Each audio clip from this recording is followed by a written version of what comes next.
It's July 2020, and we're going to kind of back up and talk about a couple of things I've been getting a lot of questions about, Rusty. First of all, I know we've talked about before, Anderson County is sort of following the lead of the state on this, but where is council on the 2020-2021 budget? Well, it's going to be like it was last year, minus the things that we've already paid for, you know? So if we've already built this or paved that or done that, then we're not going to do it. There will be no tax increase, nor any other fees associated, because people just can't stand them. And you were talking earlier about what council's told me. That's what council has told me, that we are not going to do that. So it will be the same budget minus some items that we've already completed. Do you know, do they have like a schedule on when they're going to start first, second, third reading? Well, hopefully sometime in September, but come on, yesterday, in our daily report, we had 61 new cases. Council has indicated they don't want another council meeting in July. We've already had one for July, and we're just taking it. We know we'll have one in August, but I can't tell you when, because we don't know what's going to happen in August. And whether you believe this or you don't believe it, I don't think we ought to be putting 200 and 300 people in a room and to prove it. Well, that's the next thing. A lot of big annual events have been canceled because of the virus. Fishing tournaments at Green Pond, Saluda River Rally, the Belton Chili Cook-Off, Pendleton Spring Jubilee. Celebrate Anderson. Well, I was going to get to that. I didn't know Celebrate Anderson was canceled officially. So we can't have 10,000 people. Right. And you just can't do it. So it's been tough from that standpoint. What other areas that people might not think about have been infected by the virus in the county? Revenue, for one. I mean, if you can't stay in hotels and you can't do things like that, then our accommodations tax revenue goes down, which we use because it can only be used for things that bring in tourism. That's down because people aren't staying in hotels because they're not going anywhere. And if you're not having events that bring people in, they're not coming. And I mean, air travel's still decimated. Corporate air travel is only now recently picked back up, but that's corporate air travel.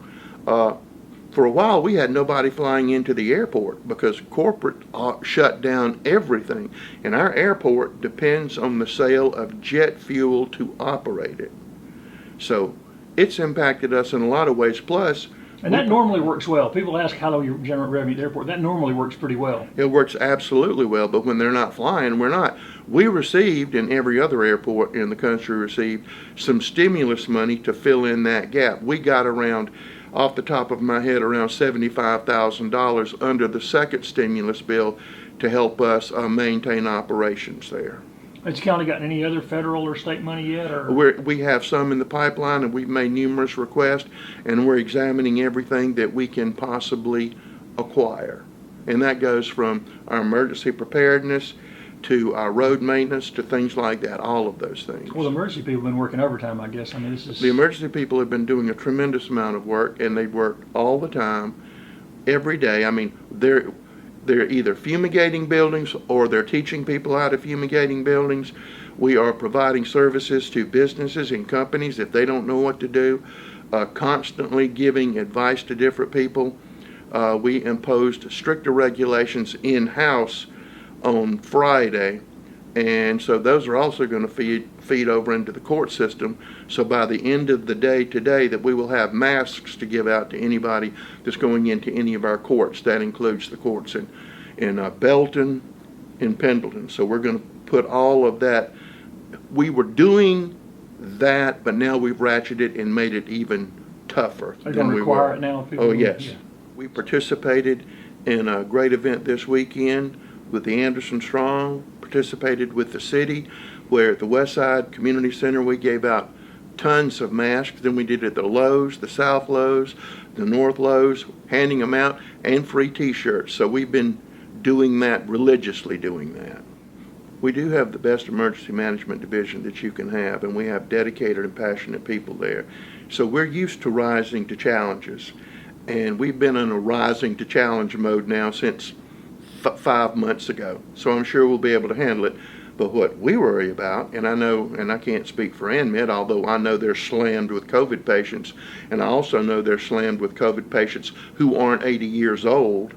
So that myth is just killing old people. That's a myth, because I know of cases where people are lots younger than you and I with no underlying symptoms, and they're up there, okay? So that is a dire situation, just so people will understand that they're not making this up, that it really is dire.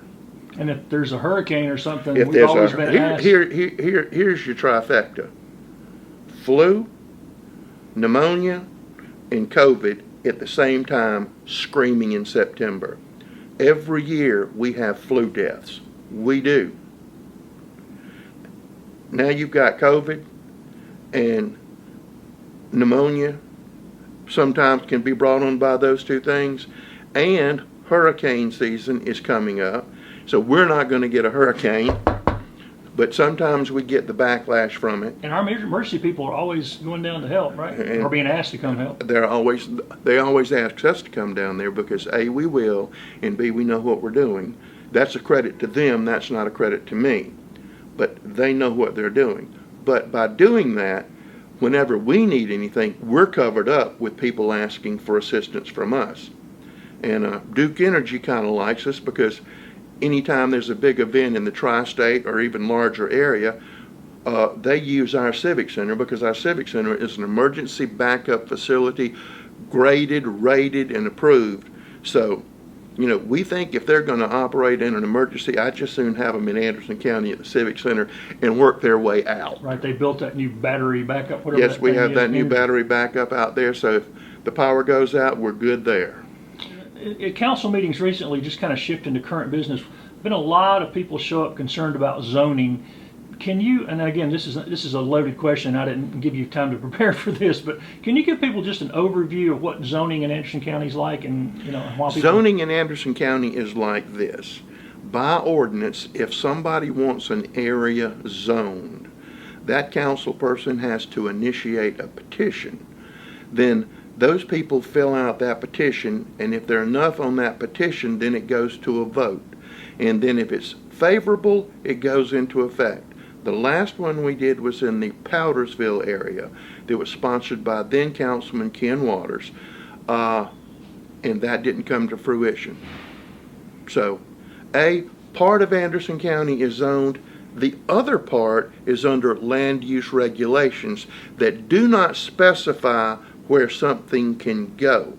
It does specify if this goes there, you have to do these things. So it's a lot less restrictive than zoning. Zoning tells you, like, you can put a house here, you can put a farm here, you can put a business here, that. And another misconception sometimes when people say, well, we zone this, and now these people have come in here and they request a rezoning change. Every citizen in Anderson County has the right to request a rezoning change on property they own or control. They have that right. We cannot deny them that right. Now, that doesn't mean it's going to be approved, but you can request it. And we get that. Somebody buys a piece of property, somebody says, this is a little, I want to restrict it even more because I'm never selling this property, and I want to make sure it's this way. Then we have other people who said, well, I know you got it zoned this, but we'd like to change it from single-family residential to Disney World. Those usually don't fare well, but they have the right to ask. On land use regulations, if you disagree or you want something, all of that goes to the development board, okay? If something's in a zoned area, zoning board handles that, then it goes to county council. So it's kind of complicated, but that's the basic outline of how it works. And this was born out of, in the early years of after home rule started, the earliest controversies I remember was countywide zoning. Somebody wanted to come in and zone everything, get it on the books. Former councilman came in one day and said, I'm in a zone Powdersville. Next week came back and said, I don't know why y'all convinced me to do that, but this is the stupidest thing I've ever heard. And nobody had convinced him to do that. He just decided to do it. But you and I remember when that was the big issue. I know it's the countywide big zoning. Look, you want the whole county to be zoned. I was here when we imposed land use regulations, and you would have thought that communism was taking over Anderson County. And they don't tell you where you can put things. It just tries to say, well, if you're going to put this here, maybe you need this buffer, and maybe you need to leave this much space between things, and maybe you need to plant a few things over here. So, yes. But what you have, and this is not unique to Anderson County, it is not unique. You have half the people who've lived here all their life. Then you have another group coming in. Anderson is hot, okay? It's hot. Powdersville, proximity to Greenville. Pendleton, Anderson, 81, all of those areas, they're hot. Everybody wants to come in here and get a piece of it. And I'm telling you, everybody wants to get a piece of it. And then you have people who've moved here 5, 10, 15 years ago, and they moved here because it was nice and peaceful. Well, your buddies found out about this and they want a part of it. So that's what you have. And I can tell you that council, we had discussions Friday about what you can do to maybe tighten some things up, what you can do on land use to make land use a little harder. Are you looking at conservation zoning? Is that something that the county wants to incentivize? I can tell you that that is first on the list of every council person's mind. But when you have growth coming in like we do, you're going to have disruptions and people are going to be unhappy. And one of the things we're doing now is if somebody's coming in with a mega development, is we're going to have them meet with a council person from that area and say, look, this is coming. Because that council person can usually say, well, that's good, y'all need to go ahead and do that, but when it comes up before me, I'm voting against it. But planning law comes from the state. We have to operate under the State Planning Act. So the things we do are controlled by that. So we can't say, well, we got a good idea, let's go do that. If it's not in the State Planning Act, you can't do that. So. Well, can the conservation stuff be worked in? Because the pastures and the woods are disappearing, and that the noise levels are increasing, and there are, like you said, some developers coming in just plow over all the trees and get rid of all the green space and everything. Is that going to be a priority in moving forward? And that seems like there is a priority. It is a priority to some degree right now, but maybe it needs to be a little more. We've heard people say, well, y'all need to do a plan. Well, we do a plan every 5 years, and we have massive public involvement, which we have on record. But you still have that situation. I had a lady tell me the other day that Anderson County had never done any planning and she didn't know where it was. So I said, I guess I've gone crazy. So I went and looked at our website and everything that we've done is on there. And we're coming up on the next 5-year plan. And zoning recommendations should follow your 5-year comprehensive plan, which you have to do by law, by the state, which you have to have massive public input. In the past, when things weren't so wide open, I'm gonna let them.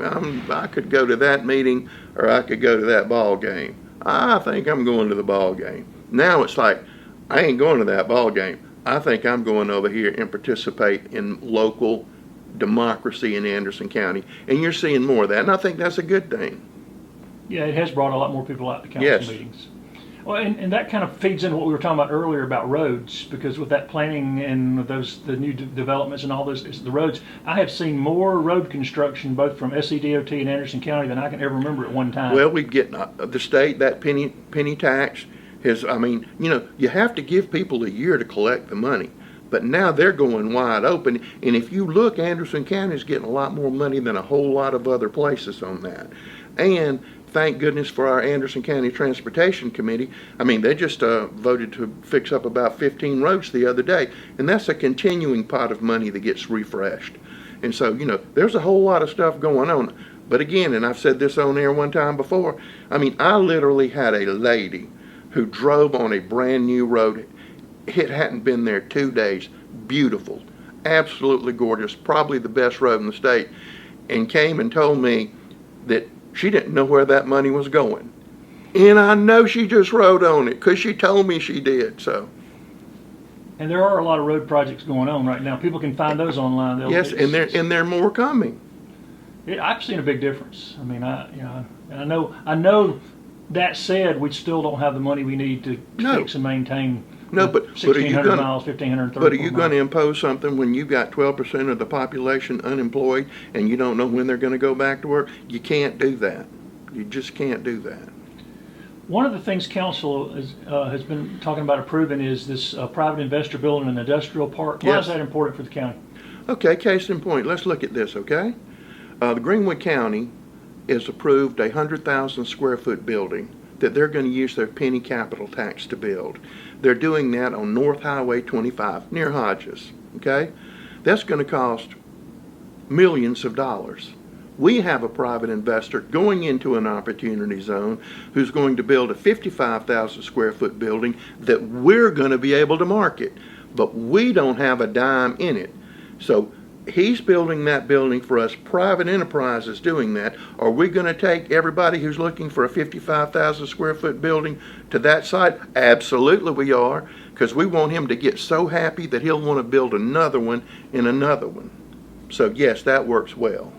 And the last couple of times Anderson County has done that, it was sold before. Before we even built it. So finally, after you prime the pump, people go, there must be something going on here. And I can assure you, even during COVID, we're covered up with industry wanting to come here.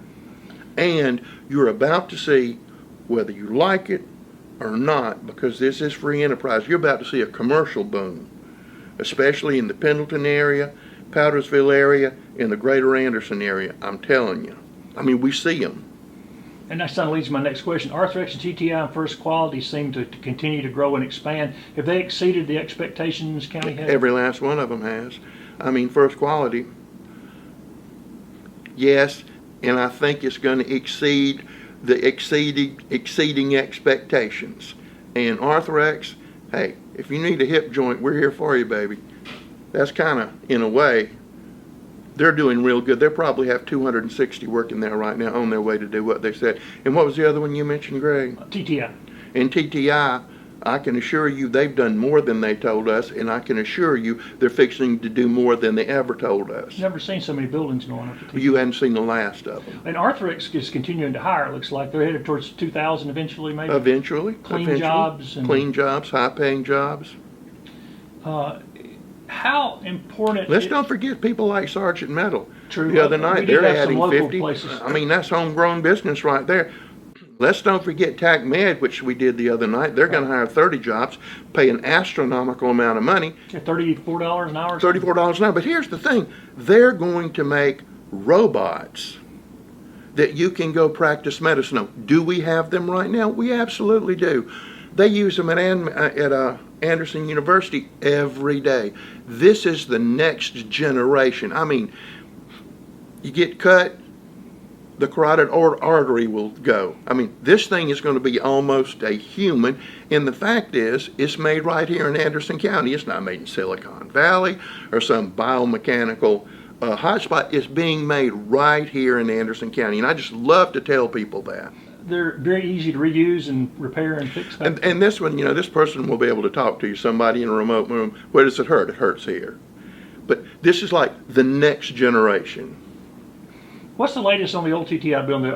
We call it Singer, Ryobi, whatever you want to call it. Remind people how the county got that and what's been done. Well, we already have the training class out there for forklift training, which is a huge demand in industry. We are training people for lineman jobs with Duke and the co-op, so we're running that program right now. That's going on out there. Part of the Sheriff's Department's out there already. Public Works is out there. Stormwater's out there. Water and Sewer's out.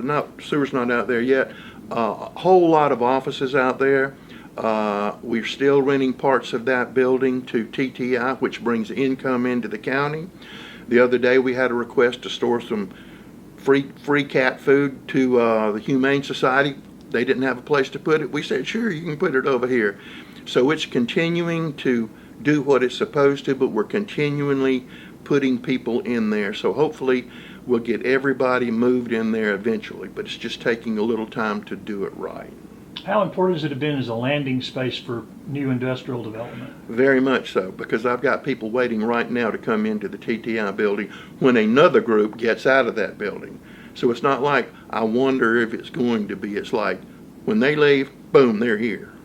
And that's not something every county has. No, some counties have it, but we went and stole a great idea and we did it here. Plus, we're going to be really heavily involved with small business development, not in competition with the city, but in concert with the city. So we're looking towards doing that.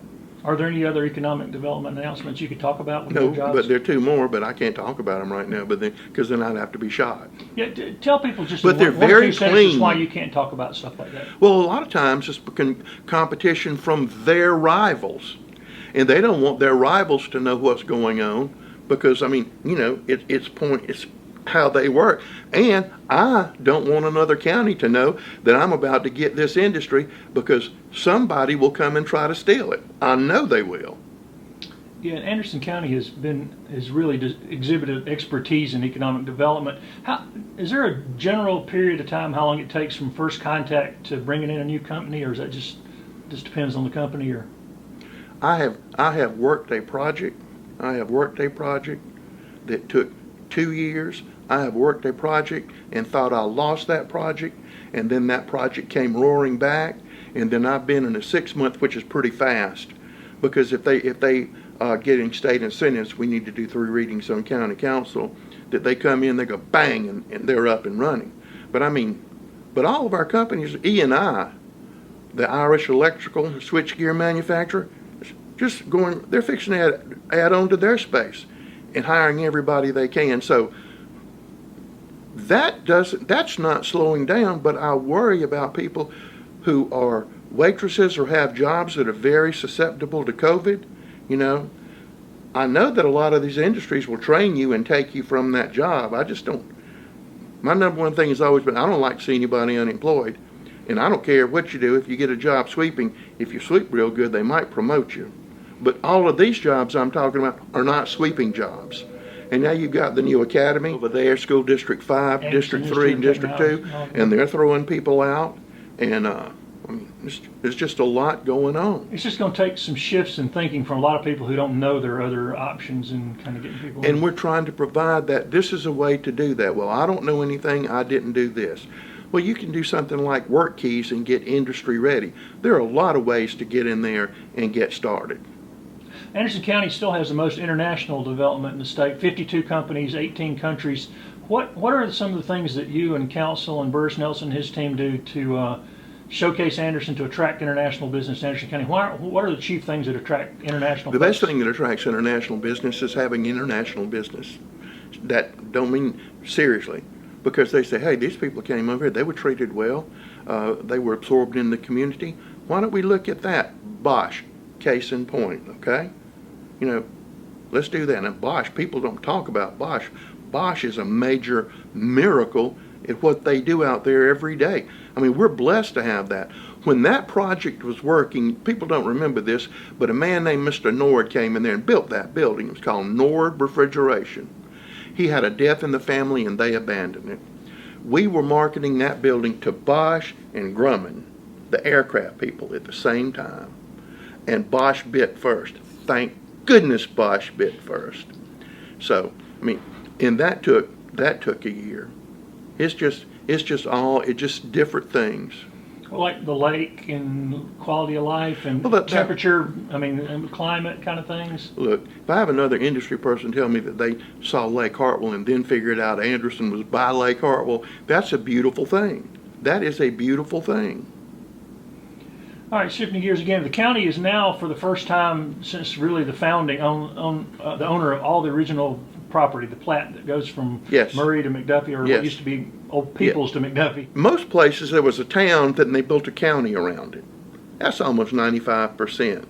Here, they built a county and then said, why don't we put a town? We're going to put a town in the middle of it. And you know the old legend about they were arguing where they were going to build the courthouse, so they went to a tavern and one of the guys came out and stuck his walking stick in the ground and said, this is where we're going to do it. So that's always a little different and interesting to me. And you and I have talked about the General's Road, which nobody knows why it's called the General's Road, but Main Street's the General's Road. And then people don't know about the Cherokee Trail that runs through Anderson. I mean, you know, you can actually go see parts of it. And it's just wonderful things, wonderful historical things, and just so many things going on around here about different things. It's just incredible. All right, Census 2020 is still underway in Anderson County. I looked last night, 63%, which is one of the best in the state. But it's still not good enough. 1% over the national average. I was going to say, remind the 37% who haven't responded why it's still important. It's important for your representation, for government, your council person, your House member, your Senate member, your federal House member, federal Senate.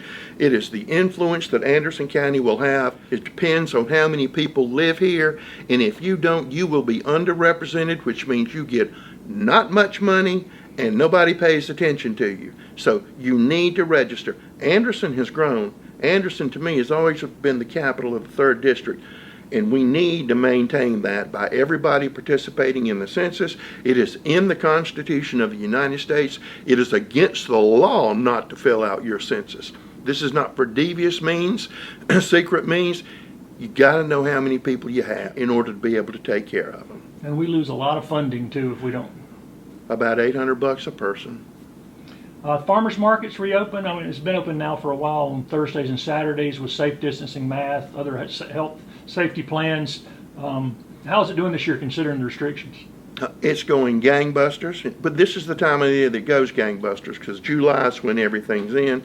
We haven't had crafters come back in, and some of the crafters are getting upset about that, and I fully understand them getting upset about it, but the option is not to have a farmer's market, but to do a farmer's market, and if you do the farmer's market, concentrate on food, what people can use. And I'm also happy to report that, we gave away all the food vouchers, but because Anderson County did such a good job, our Parks and Rec Department, they had some left over, so they're going to send us some more. And that's just so people can go buy fruits and vegetables. Don't have to at the farmer's market, but they tend to spend a lot of money at the farmer's market, which helps our local farmers. And that'll be later this month, the Yes. second round is from July. And we talked about Celebrate Anderson's canceled, and no more council meetings in July, but there'll probably be one in August. Yes. If you go to our website, you can find this out. And you have people say, well, I don't know about this. Go to our website. If you want to know, if you want us to email you a county council agenda, we'll be happy to do that. The whole packet, if you. The whole packet. We just put your name and mash the button, and boom, there you go. And you will know everything that's on that council agenda when that meeting is going to take place. On the Friday before it. Yeah, and you can also, go to our planning website, and it will tell you when planning meetings are held and all of those things are held. It's on there. And I think a lot of people say they don't get information. I think sometimes, not all, but they don't get information in the old traditional way. And those days are not coming back from that old traditional way where you had a newspaper that was that thick and everything was in there, including Cousin Lucy visited Aunt Martha. That's not there. And all had a good time. And all had a good time. They always had a good time. And just in terms of other things about the important people and interesting things where people need to tune into the county's TV station and YouTube. And Channel 193 and on every other platform. There's a lot of historical information, but there's a lot of good, usable information on there to let you know what your neighbors are doing, some of the good things going on in Anderson. We may tend to put a lot of the good things going on in Anderson because people don't know all of the good things going on in Anderson. And people in Pendleton might not know what's going on in Belton, and people in Ivor might not know what's going on in Powdersville. So we try to give a broad county perspective. All right, we'll finish like we always do. We're only about 4 months away now from the county beginning to assemble the Christmas tree, which as of this year will actually put us, if my figures are right, about 15,000 in the black, even with all the additions. I'd go around 10, but we're getting there. Because I was doing the math when they did it. But we're lighting up the Christmas tree. Yeah, and it's going to be bigger again this year. And we may just drive by and wave at the Christmas tree, but it's going to be bigger, and we're lighting up the Christmas tree. And as we continue to add that, before Thanksgiving, so people coming home for Thanksgiving weekend, then Absolutely. It'll be off for the public. That's what we if there's changed. public lighting and. Yep. But if you come home for Thanksgiving, you're going to see that tree lit. Now we'll turn it off the next, after that weekend, then do our big pump. But it's just not right not to have it for Thanksgiving. And music from the courthouse tower. Always. Christmas music. Always. Just wanted to finish up with people thinking cool thoughts. And if people do have any questions or want to keep up, you got the website and Facebook page, and then the video, YouTube, and if you have And you can email me at any point in time. And I get every one of my emails and I try to respond to them.